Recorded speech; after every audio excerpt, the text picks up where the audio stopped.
ಮನುಷ್ಯನ ದೇಹದಲ್ಲಿ ಪ್ರತಿಯೊಂದು ಅಂಗಾಂಗಗಳು ತುಂಬಾನೇ ಇಂಪಾರ್ಟೆಂಟ್ ಆಗುತ್ತೆ. ಅದರಲ್ಲಿ ಬ್ರೈನ್ ಮೆದುಳಿನ ವಿಚಾರಕ್ಕೆ ಬಂದ್ರಂತೂ ಪ್ರತಿಯೊಂದು ಸೆಕೆಂಡ್ ಕೂಡ ಮ್ಯಾಟರ್ ಆಗುತ್ತೆ. ಸ್ಟ್ರೋಕ್ ಬಗ್ಗೆ ನಿಮ್ಗೆಲ್ಲ ಗೊತ್ತಿದೆ ಅಲ್ವಾ? ಚಳಿಗಾಲ ಶುರುವಾಗಿದೆ. ಚಳಿಗಾಲದಲ್ಲಿ ಅತಿಯಾಗಿ ಬರುವಂತಹ ಒಂದು ಕಾಯಿಲೆ ಸ್ಟ್ರೋಕ್ ಅಥವಾ ಪಾರ್ಶ್ವವಾಯು.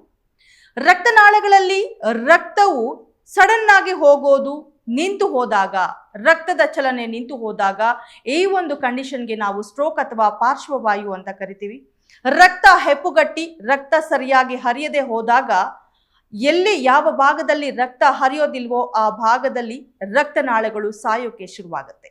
ಆಗ ದೇಹದ ಒಂದು ಭಾಗ ದೌರ್ಬಲ್ಯ, ವೀಕ್ನೆಸ್ ಆಗೋದು, ಮಾತನಾಡೋಕೆ ತೊದಲೋದು ಅಥವಾ ಮಾತನಾಡೋಕೆ ಆಗೋದಿಲ್ಲ, ಅಥವಾ ಮುಖದ ಒಂದು ಭಾಗ ಒಂದು ಕಡೆಗೆ ಸೆಳೆಯೋದು, ಈ ರೀತಿಯ ಲಕ್ಷಣಗಳು ಕಂಡು ಬರಬಹುದು.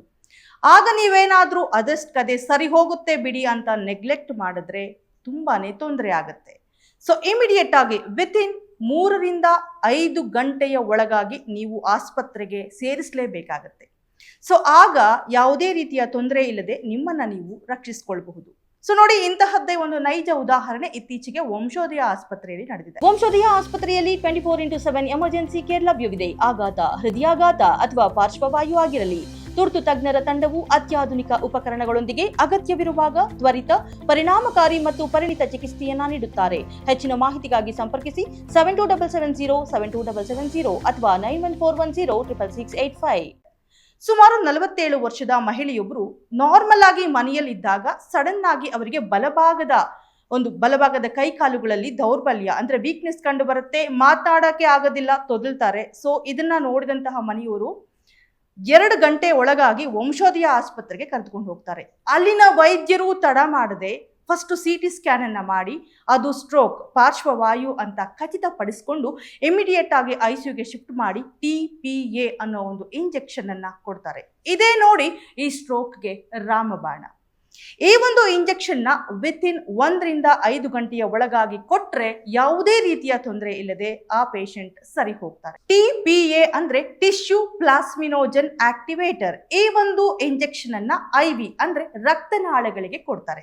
ಸೊ ರಕ್ತನಾಳಗಳಲ್ಲಿ ಹರಿದು ಹೋದಂತಹ ಈ ಒಂದು ಇಂಜೆಕ್ಷನ್ ಎಲ್ಲೆಲ್ಲ ರಕ್ತ ಹೆಪ್ಪುಗಟ್ಟಿರುತ್ತೆ ಅಲ್ಲಿ ಕೆಲಸವನ್ನ ಶುರು ಮಾಡಿ ಆ ರಕ್ತ ಹೆಪ್ಪುಗಟ್ಟಿರುವಂತಹನ್ನ ಚದುರಿಸಿ ಸರಾಗವಾಗಿ ರಕ್ತ ಹರಿಯುವಂತೆ ಮಾಡುತ್ತೆ.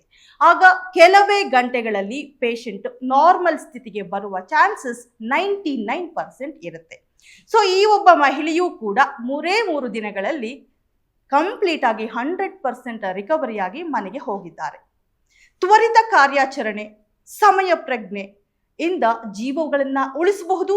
ಹಾಗೆ ಪರ್ಮನೆಂಟ್ ಆಗಿ ಅಂಗಾಂಗಗಳನ್ನ ಕಳೆದುಕೊಳ್ಳುವಂತಹ ಚಾನ್ಸಸ್ ನ ಕಡಿಮೆ ಮಾಡಬಹುದು ಅನ್ನೋದಕ್ಕೆ ವಂಶೋದಯ ಆಸ್ಪತ್ರೆಯ ವೈದ್ಯರ ತಂಡ ಮಾಡಿರುವಂತಹ ಈ ಒಂದು ಟ್ರೀಟ್ಮೆಂಟ್ ಬೆಸ್ಟ್ ಎಕ್ಸಾಂಪಲ್ ಅಂತ ಹೇಳಬಹುದು. ನೋಡಿ, ಯಾರೇ ಆಗ್ಲಿ ಈ ರೀತಿಯ ಒಂದು ಲಕ್ಷಣಗಳು ಕಂಡು ಬಂದ್ರೆ ದಯಮಾಡಿ ನೆಗ್ಲೆಕ್ಟ್ ಮಾಡಬೇಡಿ, ಇಮಿಡಿಯೇಟ್ ಆಗಿ ಹಾಸ್ಪಿಟಲ್ಗೆ ಕರೆದುಕೊಂಡು ಹೋಗಿ.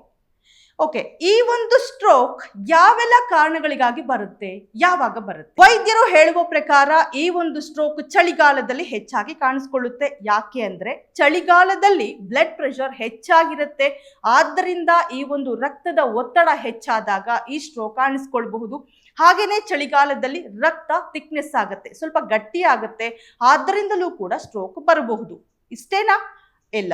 ಯಾರಿಗೆಲ್ಲ BP, ಶುಗರ್, ಹಾಗೆ ಯಾರೆಲ್ಲ ತುಂಬಾ ಒಬೇಸ್ ಅಂದ್ರೆ ದಪ್ಪ ಆಗಿದ್ದೀರಾ, ಯಾರಿಗೆಲ್ಲ ಕೊಲೆಸ್ಟ್ರಾಲ್ ಜಾಸ್ತಿ ಇದೆ, ಯಾರೆಲ್ಲ ಸರಿಯಾಗಿ ವ್ಯಾಯಾಮ ಮಾಡೋದಿಲ್ಲ, ಯಾರೆಲ್ಲ ಧೂಮಪಾನ ಮಾಡ್ತಾ ಇದ್ದೀರಾ, ಯಾರೆಲ್ಲ ಮದ್ಯಪಾನ ಮಾಡ್ತಾ ಇದ್ದೀರಾ, ಇವರೆಲ್ಲರಿಗೂ ಕೂಡ ಈ ಸ್ಟ್ರೋಕ್ ಬರುವಂತಹ ಚಾನ್ಸಸ್ ಹೆಚ್ಚಾಗಿರುತ್ತೆ. ಆದ್ದರಿಂದ ಯಾರಿಗೆಲ್ಲ ಈ ಒಂದು ಲಕ್ಷಣಗಳು ಕಂಡು ಬಂದ್ರೆ ಹಾಸ್ಪಿಟಲೈಸ್ ಆಗ್ತೀರಾ. ಸೊ ಹಾಸ್ಪಿಟಲ್ ಅಲ್ಲಿ ಟ್ರೀಟ್ಮೆಂಟ್ ತಗೊಂಡು ಸರಿಯಾಗಿದ್ದೀವಿ ಅಂತ ಮನೆಗೆ ಹೋದ ಮೇಲೆ ನೆಗ್ಲೆಕ್ಟ್ ಮಾಡಬಾರ್ದು. ಅಗೈನ್ ಡಾಕ್ಟರ್ಸ್ ಏನ್ ಹೇಳಿದ್ದಾರೆ ಆ ಎಲ್ಲ ಒಂದು ಔಷಧಿಗಳನ್ನ, ಮೆಡಿಸನ್ನ ಚಾಚು ತಪ್ಪದೆ ತೆಗೆದುಕೊಳ್ಬೇಕಾಗತ್ತೆ. ಹಾಗೇನೆ ನಾನೀಗ ನಾರ್ಮಲ್ ಆಗಿದ್ದೀನಿ, ಡಾಕ್ಟರ್ ಕೊಡ್ತಿರೋ ಮೆಡಿಸಿನ್ ಅನ್ನ ನಾನು ಸ್ಟಾಪ್ ಮಾಡ್ಬೋದು ಅಂತ ವೈದ್ಯರ ಸಲಹೆ ಇಲ್ಲದೆ ಬಿಡುವ ಹಾಗಿಲ್ಲ. ನಿಮ್ಮ BPಯನ್ನ ಕಂಟ್ರೋಲಲ್ಲಿ ಇಟ್ಕೋಬೇಕಾಗತ್ತೆ, ಶುಗರ್ ಕಂಟ್ರೋಲಲ್ಲಿ ಇಟ್ಕೋಬೇಕಾಗತ್ತೆ, ಕೊಲೆಸ್ಟ್ರಾಲ್ ಹೆಚ್ಚಾಗಿರುವಂತಹ ಆಹಾರ ಪದಾರ್ಥಗಳನ್ನ ಕಂಪ್ಲೀಟ್ ಆಗಿ ಅವಾಯ್ಡ್ ಮಾಡಬೇಕು, ಉಪ್ಪನ್ನ ಕಂಪ್ಲೀಟ್ ಆಗಿ ಅವಾಯ್ಡ್ ಮಾಡಬೇಕು, ಆಯಿಲ್ ಅನ್ನ ಕಂಪ್ಲೀಟ್ ಆಗಿ ಅವಾಯ್ಡ್ ಮಾಡಬೇಕು, ಖಾರವನ್ನ ಕಂಪ್ಲೀಟ್ ಆಗಿ ಅವಾಯ್ಡ್ ಮಾಡಬೇಕಾಗತ್ತೆ. ಹಾಗೇನೆ ತುಂಬಾ ಇಂಪಾರ್ಟೆಂಟ್ ಆಗಿರುವಂತಹದ್ದು, ಸ್ಲಿಪ್ ಆಗುವಂತಹ ಜಾಗಗಳಲ್ಲಿ ತುಂಬಾನೇ ಕೇರ್ಫುಲ್ ಆಗಿರಬೇಕು. ಯಾಕೆಂದ್ರೆ ಸ್ಲಿಪ್ ಆಗಿ ತಲೆಗೆ ಏನಾದರೂ ಪೆಟ್ಟು ಬಿದ್ದಾಗ ಈ ರೀತಿಯ ಸ್ಟ್ರೋಕ್ ಆಗುವಂತಹ ಚಾನ್ಸಸ್ ಕೂಡ ಜಾಸ್ತಿ ಇರುತ್ತೆ. ಹಾಗಾಗಿ ನಾವು ಹೇಳಿರುವಂತಹ ಲಕ್ಷಣಗಳು ಕಂಡು ಬಂದಲ್ಲಿ ಇಮಿಡಿಯೇಟ್ ಆಗಿ ಅಂದ್ರೆ 3 ರಿಂದ 5 ಗಂಟೆ ಏನಿದೆ ಇದು ಅಮೂಲ್ಯವಾದ ಸಮಯ. ಯಾರಿಗೆಲ್ಲ ಈ ಲಕ್ಷಣಗಳು ಕಂಡು ಬಂದ್ರೆ ಈ ಒಂದು 3 to 5 hours ಅಲ್ಲಿ ಹಾಸ್ಪಿಟಲ್ಗೆ ಕರೆದುಕೊಂಡು ಹೋಗಿ ಸೂಕ್ತ ಚಿಕಿತ್ಸೆಯನ್ನ ಪಡೆದುಕೊಳ್ಳುವುದರ ಮೂಲಕ ಜೀವಗಳನ್ನ ಉಳಿಸಿಕೊಳ್ಳಬಹುದು. ಮತ್ತಷ್ಟು ಇಂಟ್ರೆಸ್ಟಿಂಗ್ ಸುದ್ದಿಗಳಿಗಾಗಿ ನೋಡ್ತಾ ಇರಿ ಯು ಟೈಮ್ಸ್ ಕನ್ನಡ, ಸದಾ ನಿಮ್ಮೊಂದಿಗೆ.